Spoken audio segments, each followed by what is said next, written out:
Morning, everybody. All right, we made it to midweek, Wednesday, October 21st.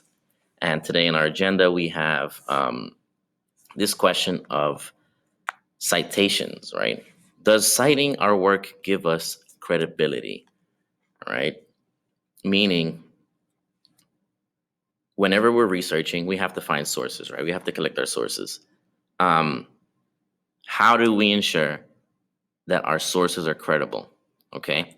What is it that we have to include so that when someone's reading it, they're like, I think this site, let's say like a Wikipedia versus a New York Times, um, the person reading it is gonna take that maybe like a grain of salt or as fact, right? So that's what we're gonna practice today. I went into your responses for your paraphrasing. I was laughing the entire time for the RoboCop one. That one was fun. I hope you had fun doing it. But I think you all have paraphrasing and your 5 W's and 1 H down. All right, you guys got that.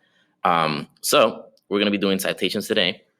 I'll have this video on the bottom of this slide so you can follow along, as always. And let's go into Zoom. Zoom. Question number 2. Okay, our question is, why is it important that we cite our sources? What do you think? Why is it important? Why is there a need for me to teach you this?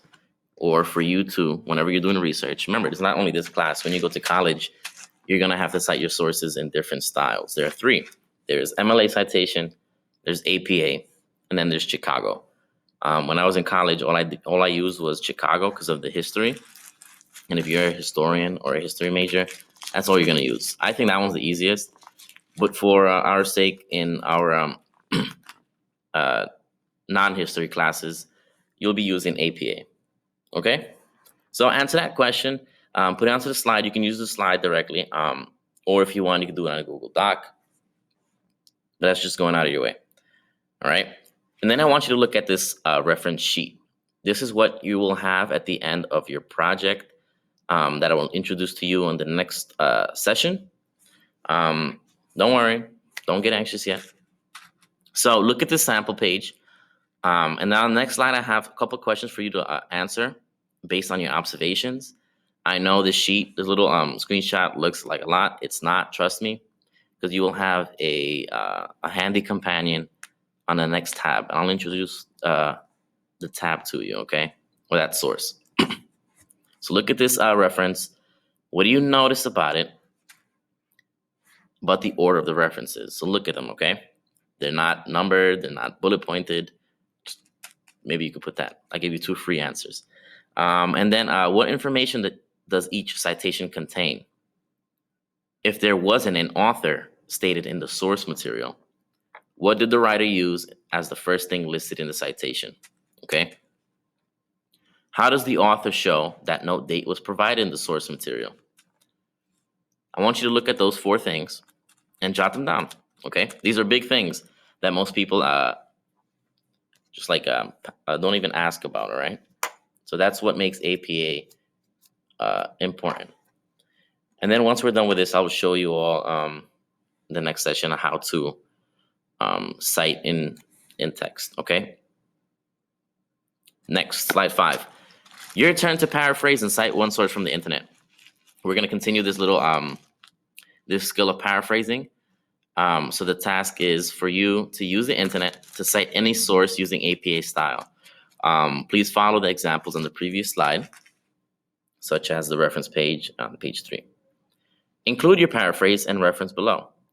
If you're having trouble citing using APA or using that model from the last slide, use Citation Machine to guide you. I think this is way easier. It's free. It gives you the option to upgrade, but we're not going to upgrade. All we need is 1 citation. So when you get into the link, you create an account, and then you just put in the information from the article that you're looking at from online, and it will cite it for you. There are other sources like Citation Machine on internet where you don't have to create an account, but the most trustworthy one is citationmachine.net. So I want you to paraphrase the article that you find. It could be any article, okay? And then cite it and paraphrase it. Paraphrase into the most simplest form. You don't have to go overboard with it. Just paraphrase it to where it's straight to the point. Kind of has the 5 W's in a sense, and then you just cite the article. Okay, that's your task. If you're having trouble, let's say you don't know how to use citation machine, look at this sample. You have the sample here. Ignore the one on the top, the citation on the top, because that's an in-text citation when you're writing a paper. Just look at the references on the bottom, because all you're doing is references, okay? Look at it. It has the author's last name, first name, the first letter of the first name, the year, and then it cites the rest for you, okay? Use that sample, and then you're gonna move on to your summary. What did you find hard about APA, and what did you find easy? Remember, if you're having trouble, reach out to me. I'm available at all times. Even though I'm in person, I'm still on the computer here. And I will be glad to help you all. Other than that, go ahead, have fun with this. Because research to me is an important skill that will last you for a long, long time. Okay, it will go even past college, depending on what career you choose in the future. Okay, so that's our agenda for today. I'll leave you all with it. Please submit it today so I can grade it and then give feedback as soon as possible. Hasta la vista.